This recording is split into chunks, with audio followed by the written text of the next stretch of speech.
সিমের পায়েস রান্না দেখো, প্রথমে ঘি দিয়ে দিলাম, কাজু কিশমিশগুলো দিয়ে দিলাম,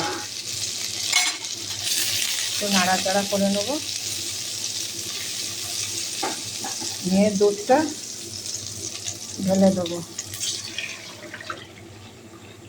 পায়েসের জন্য।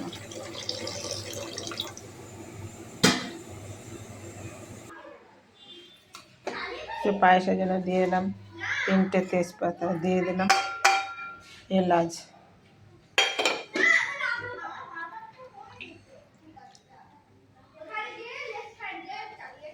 দিয়ে দিলাম পরিমাণ মতন চিনি, দিয়ে একটু নাড়াচাড়া করে নেব।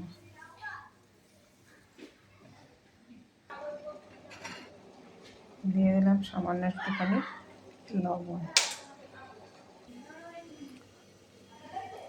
সিমুর পায়েসের জন্য সিমুইটাকে আগে ভেজে রেখে দিয়েছিলাম, তার পরিমাণ মতন দুধের মধ্যে দিয়ে দেবো।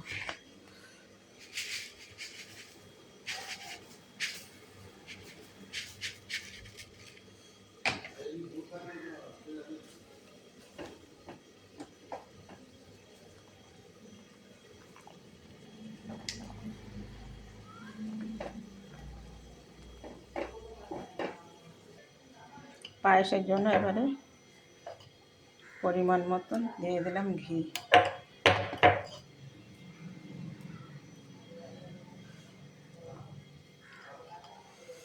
ঘিটাতে একটু ভালো করে নাড়িয়ে নেব।